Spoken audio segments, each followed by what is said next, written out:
Bonjour, je m'appelle Michel et cette vidéo est la quatrième d'une série que j'ai intitulée Justice suisse, irrégularité et incohérence. Cette vidéo parle de mes démarches auprès du pénal. Pour bien la comprendre, il faudrait visionner la précédente vidéo, la troisième partie qui porte le même titre et qui raconte l'essentiel de mon histoire. Merci de votre attention et merci aussi à tous ceux qui me soutiendront dans cette bataille judiciaire en me faisant part de vos observations sous les remarques. J'aimerais encore vous faire part de la plainte que j'ai moi-même déposée auprès du ministère public à l'encontre de Maître Vaucher pour son attitude diffamatoire, ainsi qu'à l'encontre de ma famille pour les accusations répétées à mon encontre dont j'ai déjà démontré la fausseté, et à l'encontre du tribunal civil pour déni de justice. Tout d'abord, en ce qui concerne ma plainte à l'encontre de Maître David Vaucher. Celle-ci a été envoyée le 14 avril 2023, donc juste après son courrier intitulé Réponse du 15 mars 2023, donc toujours dans les délais. Madame, Monsieur le procureur, je dépose plainte à l'encontre de Maître David Vaucher, officier en tant qu'avocat à Lausanne, pour Madame mon ex-épouse, pour les motifs suivants. Obstruction au bon déroulement de la justice, diffamation, déformation de la réalité, dans le seul but de satisfaire ses ambitions de carrière, au détriment de la vérité et de la justice. Propos provocateurs et mensongers dans le but d'humilier et d'anéantir psychiquement le soucié. Alors, je ne vais pas vous citer tous les points de la plainte, il y en a plus de 103 qui s'étalent sur plus de 22 pages. Je vais simplement vous faire part de l'analyse qui résume en fait tous ces points que j'ai fait auprès du ministère public avec mes motivations ainsi que leurs conclusions, qui impliquent donc ce que je réclame auprès du ministère public. Alors, en page 20, sous analyse, le fait que mes fils ont subi un processus de déni a permis de les utiliser pour plaider à mon encontre auprès des tribunaux. Ce processus de déni a considérablement modifié leur perception de la réalité ainsi que leur comportement. Donc là, je parle de leur lavage de cerveau. Le fait que je n'ai pas pu exercer mon droit de visite et qu'on me les a éloignés de ma présence a permis à mon ex et à mes beaux-fils de me déposséder de mes biens sans que je puisse être informé de ce qui se passe dans la maison. Le fait qu'ils parlent de moi comme d'un père avare et proche de ses sous, alors qu'ils n'ont jamais manqué de rien, démontre dans quelle mesure ils ont été influencés. Cela a certainement servi de prétexte auprès d'eux pour leur faire croire qu'ils étaient en droit de me déposséder de mes valeurs pour que toute la famille en profite. C'est déjà le prétexte que mon ex a utilisé auprès du tribunal de police et de la cour d'appel pénale après qu'elle ait été inculpée d'utilisation frauduleuse de cartes de crédit aux dépendentiaires en 2019. L'accent est toujours mis sur le fait que j'aurais été agressif à leur égard, alors que ce n'a jamais été le cas. Ce n'est certainement pas moi non plus qui les aurais traumatisés, comme se plaît à répéter Maître Vaucher, mais c'est le fait qu'on ait fait de moi un monstre par un constant lavage de cerveau qui les aurait traumatisés. Ce que démontre clairement l'expertise pédopsychiatrique du docteur Chanet. Maître David Vaucher ignorera constamment cette expertise pédopsychiatrique ainsi que les documents qui la soutiennent. Il se bornera à répéter des accusations de sa cliente déjà maintes fois démenties et s'exprimera en blâmant sans cesse le sous-signé et en essayant de le rendre responsable des malversations que sa cliente a elle-même commises. Il exercera une pression psychique sur le sous-signé en se servant de ses enfants comme prétexte, connaissant bien l'affection que je leur porte. Ces faits ont été reprochés à Maître Vaucher à plusieurs reprises, preuve à l'appui, mais il les ignorera et récidivera avec lourdeur et insistance. Le fait que Maître Vaucher se permet de me diffamer, de mentir à mon sujet et de soutenir les malversations de sa cliente alors qu'il connaît bien l'implication de cette dernière dans ce processus de déni et qu'il en connaît aussi les raisons, est indigne d'un représentant de la justice. Il démontre qu'il agit pour son propre intérêt, sans égard pour la vérité, ni pour la justice qu'il représente, afin de faire valoir ses honoraires et ses ambitions de carrière. Le fait qu'il prolonge inutilement la procédure en reprenant des documents qui ont déjà été déclassés par le TAR, donc c'est le tribunal d'arrondissement, en est la preuve. Son attitude compromet sérieusement cette institution qu'on appelle la justice et doit être sanctionnée. Mon ex a changé 4 fois d'avocat dans le cours de cette procédure, reprenant à chaque fois des accusations qui ont déjà été démenties. Cette haine et cette obsession de nuire s'est développée seulement depuis le début de la procédure de séparation et n'est pas due à une quelconque agressivité ou moquement de ma part. Je ne m'explique cette situation que par le fait qu'il aura certainement été influencé par mes beaux-fils qui convoitaient mes biens. Elle aura aussi transmis cette haine à mes fils, en particulier mon plus jeune fils, qui a fait un blocage sur cette situation. Ce blocage aura nuit à son épanouissement social et à son intégration scolaire, voire plus tard à sa formation. Là, je cite les références, donc c'est toujours le courrier du 8 novembre 2022, le courrier du 17 janvier 2023, ainsi que l'expertise pédopsychiatrique du Dr Chanet. En conclusion, je demande que la responsabilité de mon ex et de mes beaux-fils dans leur processus de déni et d'instrumentalisation chez mes fils soit mise en évidence par votre autorité et sanctionnée. 2. Que la responsabilité de mon ex et de mes beaux-fils dans la disparition de mes biens pour 216 000 francs du domicile conjugal soit retenue par votre autorité et qu'elle m'octroie, tel que j'ai demandé au tribunal civil, la jouissance des biens restants, incluant la maison du domicile conjugal.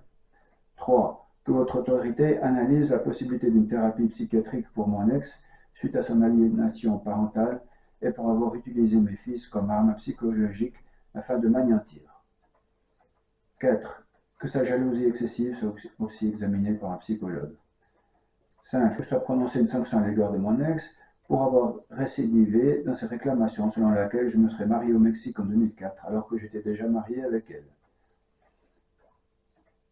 6. Que son obstination à refuser le divorce durant plus de 7 ans m'empêche de refaire ma vie dans le seul but de profiter des avantages financiers que cela lui apporte et d'assouvir sa haine et sa jalousie soit sanctionnée. Que sa nouvelle demande d'évaluation de la maison à 1 100 000 francs et la mise en vente de celle-ci mentionnée dans le courrier de Maître Rocher du 15 mars 2023 soit considérée comme une nouvelle tentative d'escroquerie. Que Maître Rocher soit condamné à me verser un dédommagement financier de 10 000 francs pour prolonger inutilement la procédure, ainsi qu'un dédommagement de 10 000 francs pour tort moraux suite aux pressions psychiques exercées par ce dernier, entre autres par ses propos diffamatoires qu'il décrit dans les relations père-fils, telles que je l'ai demandé dans ma plainte du 14 avril 2023. 9. Que Maître Rocher soit sanctionné professionnellement. Son comportement inadéquat nuit à l'institution de l'ordre des avocats. 10. Que l'État prenne en charge tous mes frais judiciaires, y compris mes frais d'avocat et les frais d'expertise pédopsychiatrique. Je considère de ne pas avoir à payer pour les défauts du système. 11. Que l'État me verse une indemnité restant à déterminer pour tout le travail que cette procédure m'y aura contraint durant plus de 7 ans, que ce soit pour ma défense auprès des avocats ou directement auprès du tribunal d'arrondissement. Voilà ce qui concerne les motivations auprès du ministère public. Retenez bien ce que je viens de vous dire. Je vais poursuivre avec sa réponse. Je vous fais part maintenant des décisions du ministère public suite à ma plainte. Tout d'abord, c'est une ordonnance de non-entrée en matière qui a été prononcée par le ministère public. Je vous fais part des motivations. À l'examen du dossier, force est de constater que la séparation des époux est pour le moins conflictuelle et que Michel n'arrive manifestement pas à accepter les décisions rendues par la justice civile, ainsi que le fait que ses démarches judiciaires ou civiles n'aient toujours pas abouti au résultat qu'il voulait. Alors, à votre avis, est-ce que j'ai bien fait de me battre? Est-ce que j'ai bien fait de contester les décisions de la justice? Ou est-ce que j'aurais dû leur laisser faire le travail sans réagir? Donnez-moi votre avis, votre opinion sous les remarques de la vidéo. Après une lecture, je continue, après une lecture attentive de ces plaintes, on ne discerne pas quelles seraient les infractions réalisées par certains faits dénoncés. En particulier, le fait pour un avocat de se référer à des documents datant de plusieurs années qui auraient déjà été débattus pour, selon le plaignant, semer le doute auprès du tribunal et influencer ses décisions, ainsi que de prolonger la procédure inutilement, ne relève manifestement pas du droit pénal. Voilà, alors le droit pénal n'est pas responsable de ce genre de situation. Il renvoie tout au civil. Le civil m'ayant totalement ignoré, je ne sais plus à qui m'adresser. Il en est de même du grief, selon lequel le tribunal d'arrondissement de la Broye et du Nord-Vaudois n'aurait pas tenu compte des documents produits par Michel au cours de la procédure. Alors, selon le ministère public, le fait qu'on ne tient pas compte de mes documents ne constitue pas une infraction. Alors, je continue au dernier paragraphe. Certains des faits dénoncés pourraient éventuellement être constitutifs de calomnie au sens de l'article 174 subsidiairement de diffamation au sens de l'article 173. Ces infractions ne se poursuivent que sur plainte. C'est ce que je viens de faire. Le droit de déposer plainte se prescrit par 3 mois. On rappellera toutefois que dans le contexte de débat en justice, une atteinte à l'honneur ne doit être admise que restrictivement. En effet, le débat en justice implique nécessairement des tensions entre les parties, d'autant plus lors d'un divorce. Les termes utilisés peuvent parfois être virulents, la situation étant inévitablement très conflictuelle. La portée de ces termes doit cependant être relativisée dès lors que les seuls tiers destinataires des allégations sont membres de l'autorité judiciaire. Or, ceux-ci sont à même de faire la part des choses. Ils les apprécieront dans toute la mesure où la preuve de ce qui est allégué sera finalement apportée et ne feront de toute manière que peu de cas des allégations n'étant pas étayées par les faits concrets. En outre, les parties, respectivement leurs mandataires, ont une certaine marge de manœuvre. Selon la jurisprudence du tribunal fédéral, les allégations attentatoires à l'honneur qui émanent d'un avocat dans un procès sont justifiées par le devoir de plaider la cause et le devoir d'une profession, pour autant qu'elles soient pertinentes, nécessaires et qu'elles ne soient pas inutilement blessantes ou propagées de mauvaise foi et que de simples soupçons soient présentés comme tels. Alors, qu'est-ce que vous pensez? Est-ce que toutes les accusations de l'avocat sont pertinentes, nécessaires et qu'elles ne sont pas inutilement blessantes ou qu'elles n'ont pas été propagées de mauvaise foi? Faites-moi part de vos observations dans les commentaires. On relèvera que s'agissant des déterminations déposées par maître David Vaucher, la plainte de Michel, déposée le 14 avril à raison d'une éventuelle atteinte à l'honneur, bon, ça, c'est faux. S'agissant des propos de maître David Vaucher dans son écriture du 15 mars 2023, concernant en particulier le comportement de Michel envers ses enfants, ceux-ci ont été tenus dans le cadre d'une procédure de divorce particulièrement conflictuelle. Ces propos ne dépassent ainsi manifestement en rien ce qui est admissible et ne sont dès lors pas attentatoires à l'honneur du plaignant. Qu'est-ce que vous en pensez? Est-ce que ces propos ne sont pas attentatoires à mon honneur? Donnez-moi votre avis. Voilà en ce qui concerne la réponse du ministère public. Alors, qu'est-ce qu'il nous reste après le ministère public? Eh bien, il reste la Cour d'appel cantonale. J'y ai fait opposition. Voici la réponse de la Cour d'appel suite à la décision du ministère public. Tout d'abord, le juge qui a examiné mon dossier me fait connaître ce que dit le droit pénal au chiffre 1-2. Le recours s'exerce par le dépôt d'un mémoire écrit et dûment motivé. Les exigences de la motivation du recours sont posées à l'article 385 alinéa 1. Selon cette disposition, la personne ou l'autorité qui recourt doit indiquer précisément les points de la décision qu'elle attaque, les motifs qui commandent une autre décision et les moyens de preuve qu'elle invoque. La jurisprudence et la doctrine en ont déduit que, sous peine d'irrecevabilité, cela suppose que le recourant expose précisément, en se référant aux considérants de la décision attaquée, quel motif commande, selon le fait et du droit, de prendre une autre décision. Le recourant ne saurait se contenter d'une contestation générale, notamment se référer aux arguments qu'il a invoqués devant l'instance précédente, ni simplement reprendre ceux-ci. Il ne saurait non plus se contenter de renvoyer à une écriture ou aux pièces qu'il avait déposées devant l'instance précédente. Voilà. Ce qui veut dire que le ministère public n'ayant même pas consulté mes documents, la Cour d'appel ne va pas le faire davantage. Elle ne va examiner que les nouveaux éléments qui sont à disposition et qui peuvent motiver mes accusations. En l'espèce, le recours a été interjeté dans le délai légal auprès de l'autorité compétente par la partie plaignante qui a qualité pour recourir. Il est toutefois irrecevable pour les motifs qui seront exposés ci-dessous. De manière générale, le recourant reproche au ministère public de n'avoir pas voulu éclaircir la situation, ce qui selon lui serait de nature à l'aggraver et permettre à son épouse et ses beaux-fils de persévérer dans de nouvelles accusations infondées. En substance, il invoque différents griefs en relation avec la procédure du divorce, notamment le fait que ses enfants auraient été instrumentalisés et que les autorités judiciaires auraient ignoré sa situation personnelle et les documents qu'il avait produits. Il reproche en outre au ministère public n'avoir pas tenu compte de sa plainte pour escroquerie à l'encontre de son épouse et de ses beaux-fils, faisant valoir qu'il avait été dépossédé de ses biens mobiliers, que des valeurs représentant plus de 216 000 francs avaient disparu du domicile conjugal et que celui-ci était de surcroît convoité dans le cadre de la liquidation du régime matrimonial. S'agissant de l'avocat David Vaucher, il fait valoir que celui-ci aurait dépassé les limites en cherchant à lui nuire par de fausses accusations, des mensonges et du déni vis-à-vis de preuves déjà vérifiées, et qu'il aurait exercé des pressions psychiques sur sa personne afin qu'il cède aux exigences de sa cliente. Enfin, il reproche au ministère public d'avoir considéré que sa plainte était en partie tardive. Alors, je continue au point 2.1. Au terme de l'article 173, sera coupable de diffamation celui qui, en s'adressant à un tiers, aura accusé une personne ou jeté sur elle le soupçon de tenir une conduite contraire à l'honneur ou de tout autre fait propre à porter atteinte à sa considération, ou celui qui aura propagé une telle accusation ou un tel soupçon.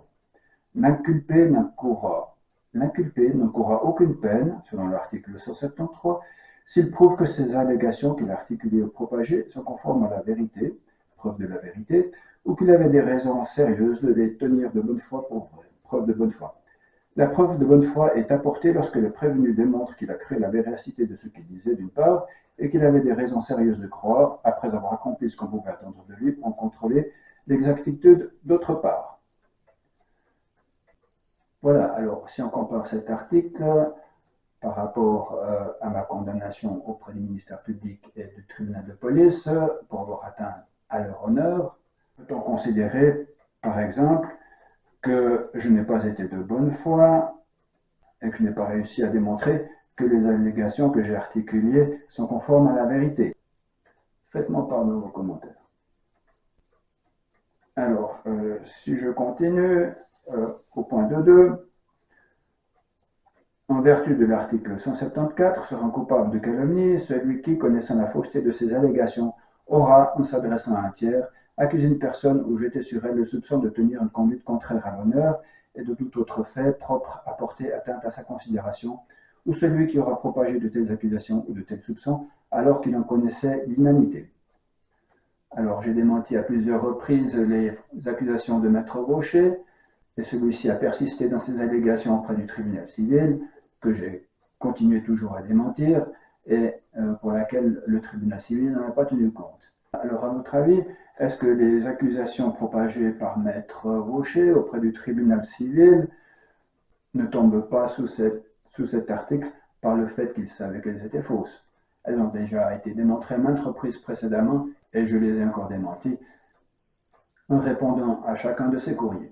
Tant la diffamation que la calomnie sont des infractions intentionnelles. La calomnie est une forme qualifiée de diffamation dont elle se distingue en cela que les allégations attentatoires à l'honneur sont fausses, que l'honneur doit avoir eu connaissance de la fausseté de ces allégations et qu'il n'y a dès lors pas de place pour des preuves libératoires prévues dans le cadre de la diffamation. Alors, à votre avis, est-ce que Maître Vaucher n'a pas eu connaissance de la fausseté de ces allégations? Après tous mes démentis, après les rapports des experts, il a persisté à m'accuser, par exemple, de violence à l'égard de mes fils. Ces dispositions protègent la réputation d'une personne honorable, c'est-à-dire de se comporter comme une personne digne, à coutume de le faire selon une conception généralement reçue. Il faut que l'atteinte fasse apparaître la personne visée comme méprisable. Alors là, je pense qu'on est de loin, on a de loin dépassé les limites en ce qui concerne toutes les accusations dont j'ai été la cible. L'honneur protégé par le droit pénal est conçu de façon générale comme un droit au respect qui est lésé par toute assertion propre à exposer la personne visée au mépris en sa qualité d'être humain. Ça a même été confirmé donc, par le rapport pédopsychiatrique. Alors, pour apprécier si une déclaration est attentatoire à l'honneur, il faut se fonder non pas sur le sens que lui donne la personne visée, mais sur une interprétation objective selon la signification qu'un destinataire non prévenu doit, dans les circonstances d'espèce, lui attribuer. Pour qu'il y ait diffamation, il n'est pas nécessaire que l'auteur ait affirmé des faits qui rendent méprisable la personne visée. Il suffit qu'il ait jeté sur elle le soupçon d'avoir eu un comportement contraire aux règles de l'honneur ou qu'il propage, même en citant sa source ou en affirmant ne pas y croire, de telles accusations ou de tels soupçons. Du point de vue subjectif, il suffit que l'auteur ait eu conscience du caractère attentatoire à l'honneur de ses propos et qu'il les ait néanmoins proférés. Il n'est pas nécessaire qu'il ait eu la volonté de blesser la personne visée. Alors, non seulement les propos de Maître Gaucher ont eu un caractère attentoire à l'honneur, mais il a clairement eu la volonté de blesser la personne visée. Conformément à l'article 14 CP, quiconque agit comme la loi l'ordonne ou l'autorise se comporte de manière illicite, même si l'acte est punissable en vertu du présent code ou d'une autre loi. Selon la jurisprudence, cette norme peut, dans certaines hypothèses, exclure la culpabilité en cas d'atteinte à l'honneur.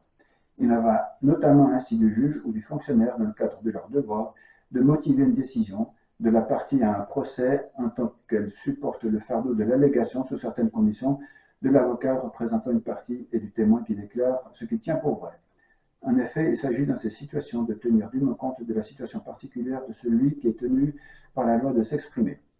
Le juge ou le fonctionnaire qui, dans l'exercice de ses fonctions, va invoquer des faits constitutifs d'une atteinte à l'honneur ou porter un jugement de valeur sur les circonstances personnelles ou les motifs d'autrui est ainsi protégé par l'article 14 CP dans la mesure où ses propos sont en rapport direct avec la cause, qu'ils ne sont pas rapportés de mauvaise foi ni inutilement blessants et qu'ils se limitent à ce qui est nécessaire conformément au principe de la proportionnalité. Alors, à votre avis, est-ce que les propos de l'avocat, de Maître Gaucher, sont en rapport direct avec la cause? Est-ce qu'ils ne sont pas rapportés de mauvaise foi? Est-ce qu'ils ne sont pas inutilement blessants? Ou est-ce qu'ils se limitent à ce qui est nécessaire? Alors, j'ai démontré que ce n'était pas le cas, mais il semble que le juge ou le fonctionnaire, dans le cadre de son devoir, a motivé clairement sa décision. En substance, le ministère public a considéré que les faits dénoncés par le recourant, en particulier ceux concernant Maître David Gaucher, n'étaient constitutifs d'aucune infraction pénale, le litige étant uniquement d'ordre civil. Il a notamment retenu que cet avocat avait agi dans le cadre d'une procédure de divorce conflictuelle et que ses propos n'avaient pas dépassé les limites de ce qui était admissible et qui n'était dès lors pas attentoire à l'honneur. Êtes-vous d'accord avec cette décision? Pour sa part, le recourant se contente, dans une écriture prolixe et peu compréhensible, merci beaucoup, de reproduire des passages de l'ordonnance querellée, ainsi que d'émettre divers commentaires généraux critiques en relation avec la procédure de divorce, reprochant aux autorités judiciaires de ne pas tenir compte des expertises et des éléments qu'il avance, et de rendre à son encontre des décisions qui lui sont défavorables, notamment sur le plan de liquidation du régime matrimonial. Toutefois, à aucun moment, il n'explique en quoi, selon lui, les motifs sur lesquels le ministère public a fondé son prononcé seront erronés ou en quoi il devrait conduire à une décision différente. Il n'expose pas davantage, même brièvement, en quoi les infractions pénales ont été commises, notamment lorsqu'il indique que ses enfants ont été instrumentalisés, ou encore lorsqu'il affirme, sans autre argumentation, que des valeurs auraient disparu de son domicile conjugal, étant relevé sur ce point que la plainte serait de toute manière tardive s'agissant d'une éventuelle infraction commise par un proche et dont on comprend qu'elle aurait été en 2017. On soulignera également que ce grief paraît du reste avoir déjà fait l'objet d'une ordonnance d'entrée en matière rendue le 7 novembre 2017. S'agissant plus particulièrement de l'avocat David Gaucher, le recourant se limite à évoquer de fausses accusations, des mensonges ou encore des accusations répétées de violence qu'il aura perpétrées sur son épouse et ses enfants, sans citer le moindre passage des écritures déposées par la partie adverse qui reflétait ces allégations. Il est ainsi impossible de comprendre ce qui est précisément reproché. A fortiori, le recourant ne démontre pas non plus que ces éventuels propos seraient attentatoires à son honneur. En définitive, le recours ne satisfait manifestement pas aux exigences de motivation, de sorte qu'il doit être déclaré irrecevable. Alors, à votre avis, est-ce que mes motivations n'ont pas été suffisamment claires, ou est-ce que la justice ne veut pas en entendre raison? Donnez-moi votre avis. Alors, le juge conclut dans la page 9, de la motivation de son recours, on ne discerne en tout cas aucun élément qui puisse tomber sous le coup de la diffamation, sans trouver sa justification dans le devoir du mandataire. Par voie de conséquence, savoir si les propos contenus dans tel ou tel courrier pouvaient encore faire l'objet d'une plainte pénale ou si la plainte était tardive importe peu. Au vu de ce qui précède, le recours doit être déclaré irrecevable sans échange d'écriture. Les frais de la procédure de recours constituent en l'espèce le seul émolument d'arrêt par 990 francs, procédure et indemnité en matière pénale, seront soumis à la charge du recourant. Alors vous voyez, ces décisions qui ne sont pas gratuites. Il n'empêche que cette décision a été un peu plus claire, a été un peu mieux motivée que celle du ministère public. Ce qui est maintenant aussi important de savoir, c'est ce que le peuple pense de ces décisions, vu que c'est quand même lui qui vote les lois, nous sommes dans une démocratie. Qu'est-ce que vous pensez de la façon dont on les applique, dont on les interprète? Alors, après la cour d'appel, qu'est-ce que la justice me propose pour ma défense? Eh bien, il reste le tribunal fédéral. Je ferai donc recours au tribunal fédéral. J'ai envoyé donc ma plainte au tribunal fédéral, la plus haute instance judiciaire en Suisse, en date du 15 février 2024. Cette fois-ci, j'aurais bien insisté sur mes motivations dans une lettre qui fait plus de 15 pages. La réponse du tribunal fédéral fut la suivante. Il me répondit dans un arrêt daté du 22 avril 2024. Alors, la plainte de M. Michel contre le ministère public de l'arrondissement de Lausanne, avec donc la décision du ministère public, ordonnance de non-entrée en matière, irrecevabilité du recours en matière pénale, motivation insuffisante entre parenthèses. La deuxième page, on y relate les faits que vous connaissez déjà, et puis les considérations. Alors, je vais directement aller aux considérations. Selon l'article 42, les mémoires du recours au tribunal fédéral doivent indiquer des conclusions, les motifs et les moyens de preuve et être signés. En particulier, le recourant doit motiver son recours en exposant succinctement en quoi la décision attaquée viole le droit. Pour satisfaire à cette exigence, il appartient au recourant de discuter au moins brièvement les considérants de la décision litigieuse. En particulier, la motivation doit être topique, c'est-à-dire se rapporter à la question juridique tranchée par l'autorité cantonale. En l'espèce, la Cour cantonale a considéré que le recours cantonal était insuffisamment motivé, de sorte qu'il ne satisfait pas aux exigences de motivation précises prescrites par les articles 385 et 396. Face à la motivation cantonale, le recourant se borne à alléguer de nombreux faits et à invoquer divers éléments qui se rapportent au fond de la cause. Ce faisant, il échoue à mettre en évidence, par une motivation conforme aux exigences en la matière, en quoi l'autorité précédente aurait violé le droit, en n'entrant pas en matière sur son recours cantonal. Ne répondant ainsi manifestement pas aux exigences de motivation de recours en matière pénale au tribunal fédéral, le recours doit être déclaré irrecevable selon la procédure simplifiée prévue par l'article 108. Alors c'est toujours les mêmes prétextes qui sont présentés. Une fois de plus, le recours a été déclaré irrecevable par le fait que je ne répondais pas aux exigences de motivation de recours en matière pénale. Alors, à votre avis, est-ce que mes motivations n'étaient pas suffisamment bien claires, ou est-ce que c'est à nouveau le tribunal qui n'a pas voulu entendre raison? Faites-moi part de vos remarques dans les déclarations. Et puis la page 3, donc le président ne va pas vraiment se fouler, 3 pages. Dans la troisième page, il prononce donc en point 1 que le recours est irrecevable et que les frais judiciaires arrêtés à 800 francs sont mis à la charge du recourant. Le présent arrêt est communiqué aux parties au tribunal cantonal de Vaud, chambre des recours pénals. Voilà, alors moi sur ces 13 pages, j'avais quand même bien décrit le problème. J'ai envoyé tous les documents concernant la procédure, d'ailleurs depuis le début, afin qu'on discerne bien le problème, dans un paquet que vous voyez, et qui m'a été retourné. Je ne sais même pas si le paquet a été ouvert. Vous voyez qu'il y a bien assez de documents pour soutenir mes motivations. Et je regrette beaucoup que celles-ci n'ont pas été considérées.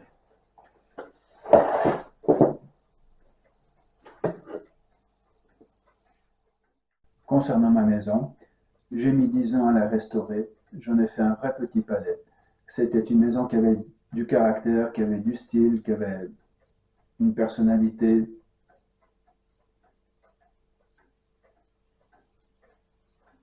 Et après avoir passé 10 ans pour la restaurer, j'ai été contraint de la quitter.